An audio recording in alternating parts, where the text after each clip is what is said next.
Introduction. The timber storage rule that kept beams straight for decades. Have you ever stepped into a century-old barn and seen the roofline sag, the frame leaning as though the building itself is exhausted?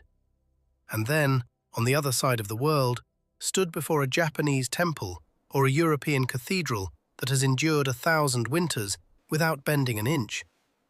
It makes you wonder, did the ancients know something we don't?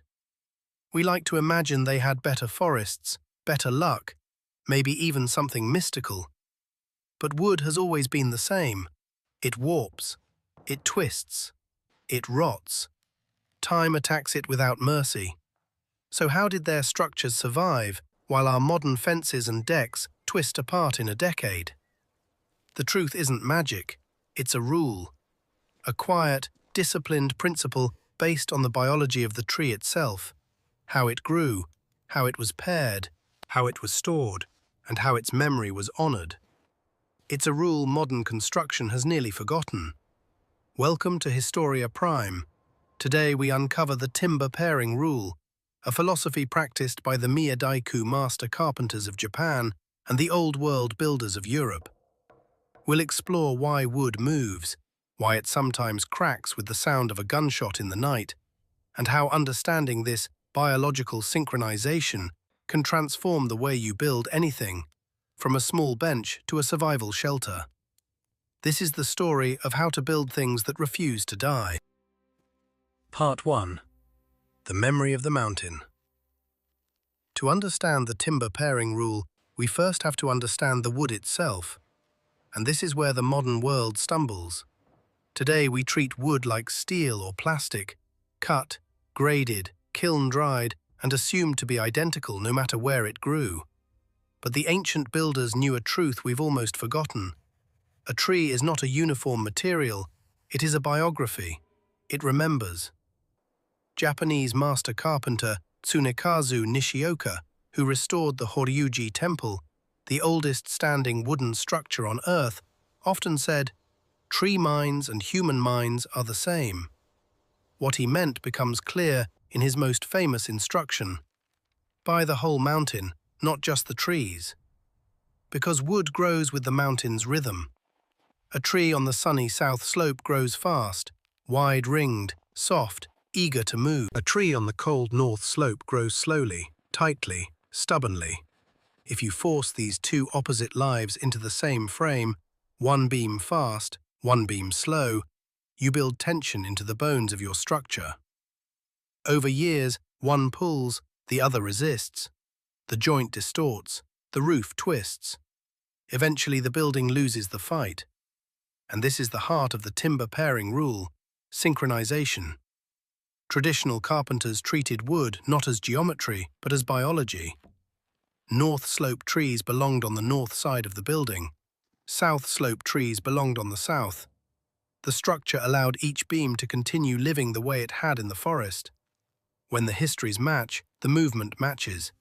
Expansion and contraction happen together. The conflict disappears.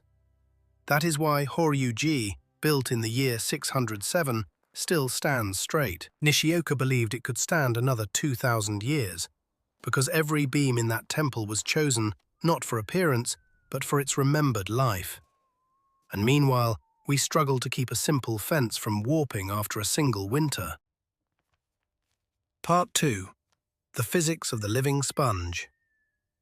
Before we go any further, it's natural to wonder whether any of this matters if you're not building a 1,000-year temple.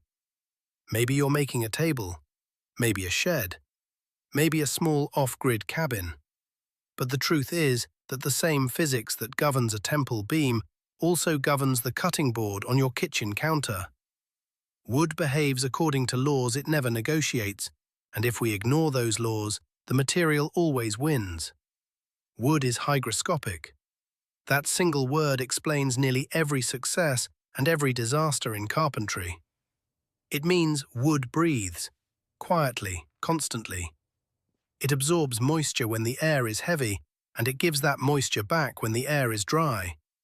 Yet the twist is this: it never moves evenly. Think of wood the way scientists do. as a bundle of microscopic drinking straws, long cellulose tubes running in parallel from root to crown. When those tubes fill with water, the bundle gets thicker, but almost never longer. That uneven expansion is what gives wood its personality and its danger. This behavior is called anisotropy, the idea that wood moves differently in different directions. Along the length of the grain, it barely shifts at all. Across the rings, it moves a little. But along the curve of those rings, the tangential direction, it moves nearly twice as much. That imbalance is the source of cupping, twisting, bowing, diamonding, all the shapes your boards seem to invent when your back is turned. Now imagine taking two beams with completely different movement patterns, different tangential to radial ratios, and forcing them to share the same joint. You've created a slow-motion collision. One shrinks faster, one slower, and somewhere in the middle, the joint begins to scream. And sometimes, it quite literally does. There is a story many woodworkers know. A man glued a solid oak tabletop to a plywood base. Plywood barely moves, solid wood moves constantly. He went to bed proud of his craftsmanship, and in the middle of the night, he woke to what sounded like a gunshot inside his home. He ran through the house, terrified, only to find his brand new table split clean in half. The tension inside the shrinking oak had nowhere to go, and it released itself violently. That is the true nature of wood. It is not passive. It is not inert. It is a kinetic battery, storing the energy of every humid day and every dry night. When you fail to pair wood with a partner that moves like it does, you trap that energy inside a prison of your own making. The timber pairing rule is not superstition. It is the only way to guide that stored energy safely, to let the wood breathe without tearing itself apart.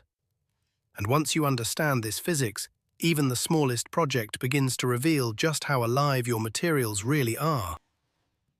Part 3. The forgotten discipline of winter felling. To understand the timber storage rule fully, we need to step back even further, back to the moment before the first cut is made. Because the stability of a beam does not begin in the workshop, it begins with the seasons. In a modern lumber yard, wood arrives stripped of context. You don't know whether the tree was felled during the blazing heat of July or the frozen stillness of January. Industrial forestry works around the clock, blind to the calendar. But the old world builders, from the shipwrights of the Vikings to the temple carpenters of Japan to the frontier craftsmen of early America, followed a rhythm far older than industry. They practiced the discipline of winter felling. These builders understood that a tree is not a static object. It is a system in motion. In spring and summer, sapwood surges with water, sugars and starches to feed the crown. The tree is awake then, vibrant and swollen with energy. Cut it during this time, and you trap all that sugar-rich moisture inside the log.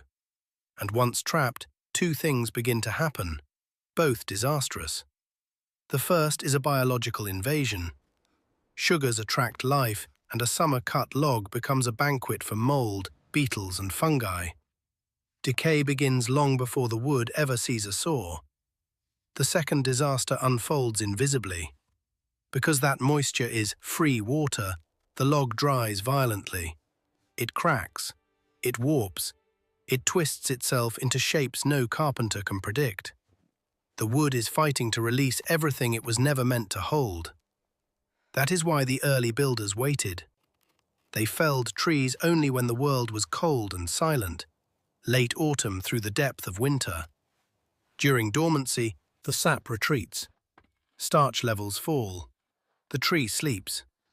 And when a sleeping tree is cut, its wood dries slowly, peacefully, as though exhaling instead of tearing itself apart.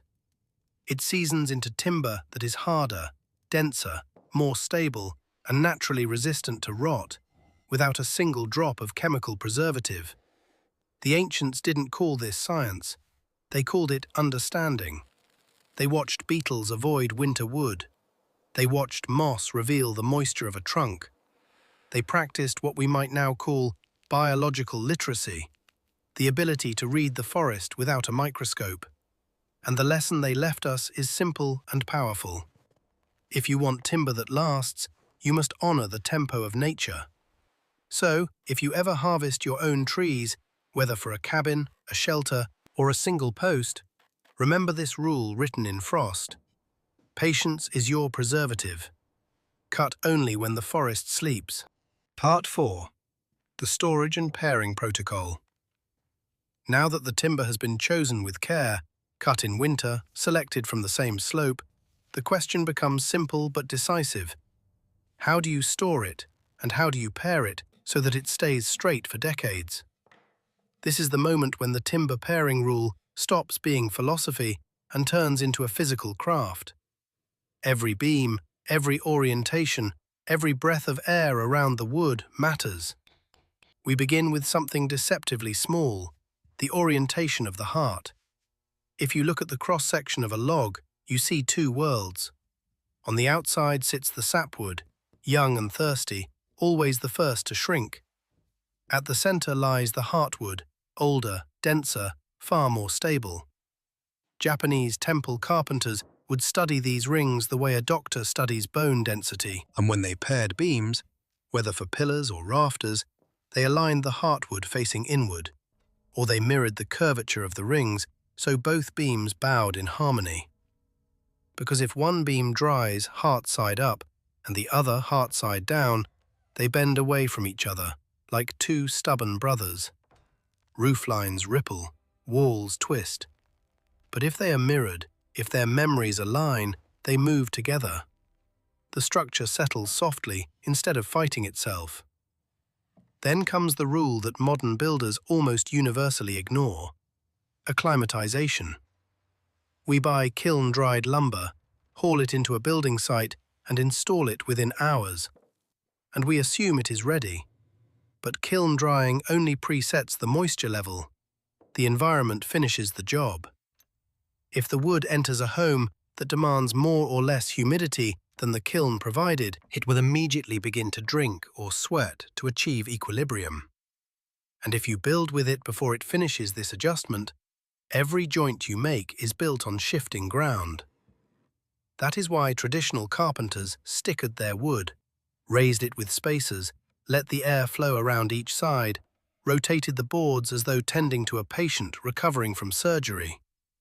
They wanted the timber to meet its new home, breathe its new air, and stabilize. Because only then does the wood stop being unpredictable. And finally, we reach the mistake that destroys more modern projects than almost anything else: the cross-grain trap. Wood shrinks across its width, but not along its length. So imagine building a tabletop with long planks, then gluing a shorter board across the ends as a decorative cap. It looks solid, it feels strong, but it is a disaster waiting quietly in the grain. When the seasons change, those planks shrink in width, but that perpendicular cap cannot shrink with them. It becomes a clamp, a prison, and something must break. Either the glue shears apart, or the wood tears itself open. The carpenter may not hear the break happen, but the wood certainly feels it. The timber pairing rule warns against this. Joints should allow movement, not suffocate it. Breadboard ends, slotted screw holes, floating joinery. These aren't decorative features. They are acknowledgements that wood is alive. A joint should not be a command. It should be a handshake, firm enough to hold, flexible enough to breathe.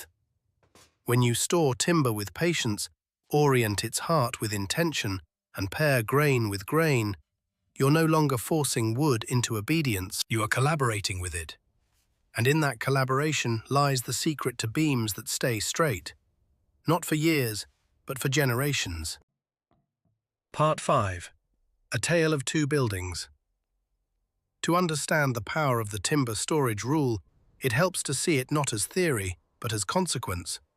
And few lessons are clearer than the story of two buildings, one that failed quickly and one that has refused to die for more than a millennium. First, imagine a historic barn. Its oak beams have held storms, summers, and winters for 200 years.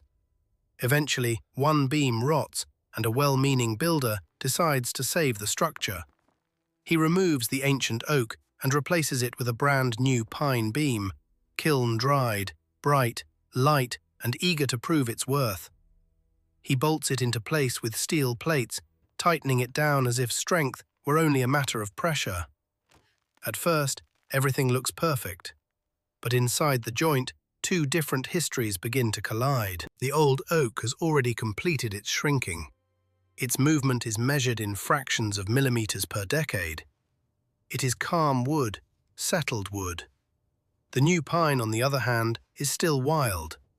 It is still releasing moisture, still shifting, still learning the climate of the building it has been forced into. And the steel plates? They do not move at all. So year after year, invisible tension builds. The pine tries to contract. The oak resists. The steel refuses to yield. And within 5 winters, the joint tears itself apart.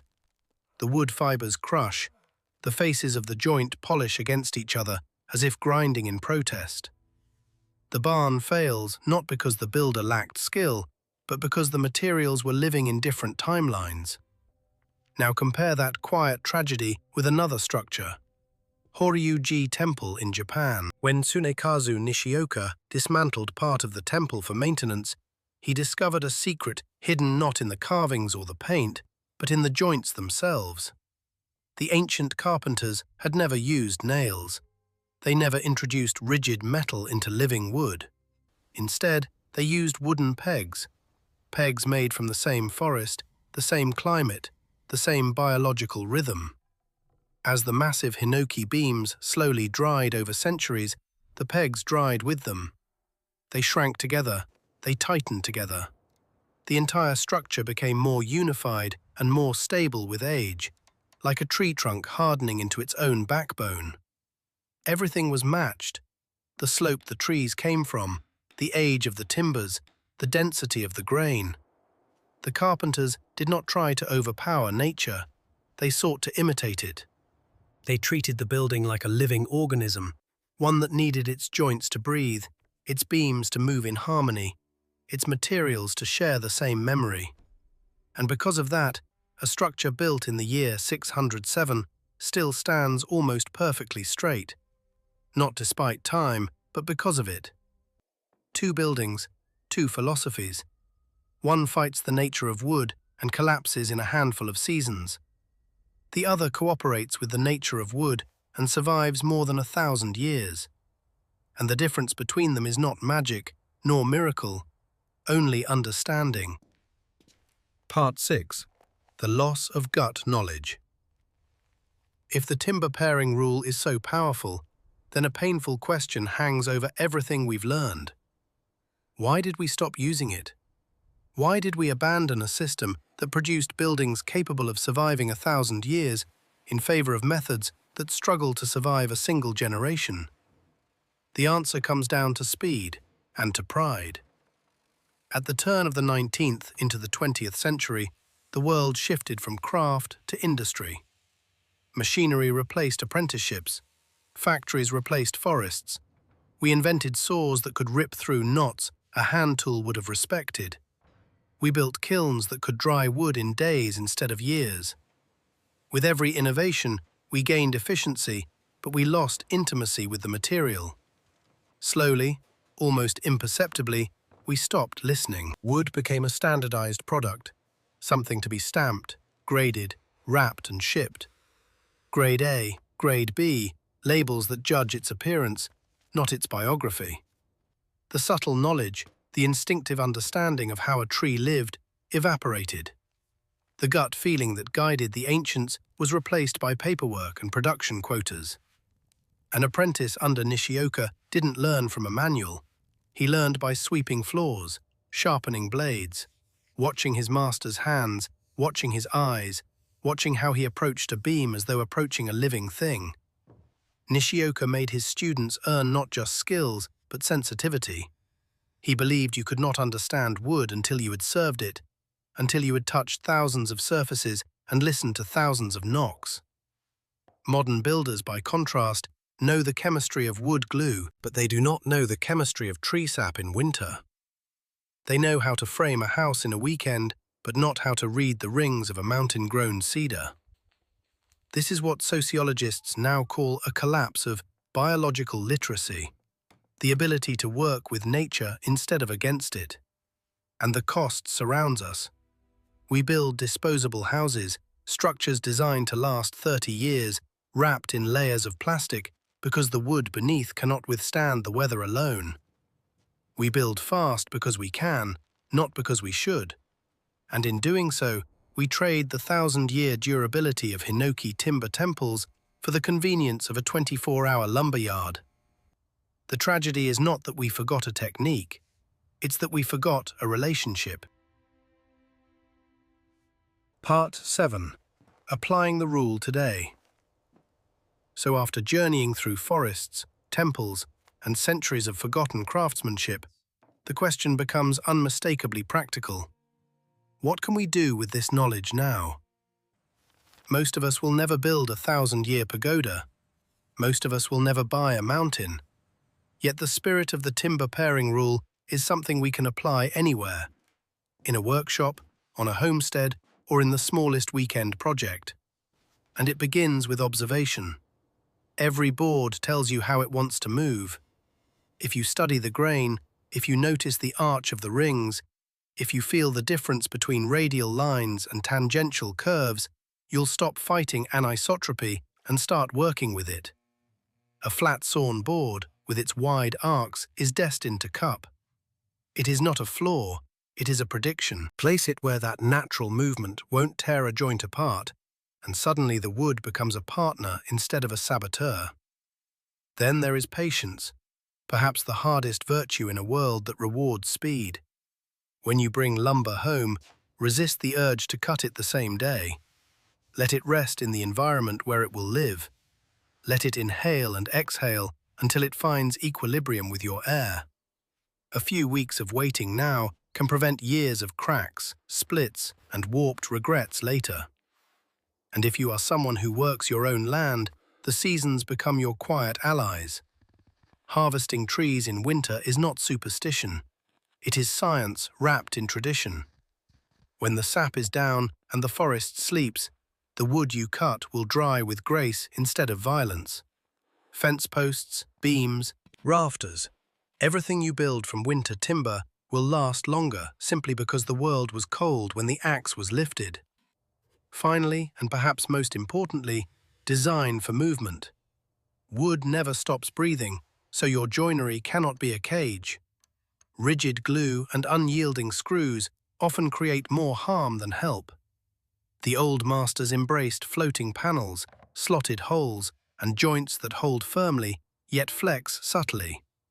They understood that strength does not come from refusing to bend, but from bending without breaking. When you apply these principles, even in small ways, you are not just building something, you are entering a dialogue with the material. You are honoring its memory, its biology, its rhythm. And in return, the wood rewards you with stability, longevity, and a kind of quiet cooperation that modern shortcuts can never replicate. You don't need a mountain to practice the timber pairing rule. You just need awareness, patience, and respect for the life still moving inside the grain. Conclusion. The timber storage rule that kept beams straight for decades. There is a deeper message woven into the timber pairing rule, something far bigger than carpentry. It is a lesson about relationship, about how we choose to interact with the living world around us. Modern life teaches us to dominate our materials. We pave the land flat. We force air into the exact temperature we prefer. We soak wood in chemicals until it stops behaving like wood at all. We insist that nature obey us, and when it doesn't, we double down with machines, adhesives, and treatments meant to suppress what we refuse to understand. But the ancient carpenters saw something different. They knew that obedience is temporary. Cooperation is enduring. They didn't ask the tree to stop moving. They anticipated its movement. They didn't fight the memory of the mountain. They aligned it with the building's design. By placing the north slope tree on the north wall, by pairing heartwood to heartwood, by allowing each beam to live the life it had already begun in the forest, they created harmony rather than conflict. And that harmony survived typhoons, earthquakes, wars, and centuries of weather. So perhaps the sharp crack of a table splitting in the night is more than a mechanical failure.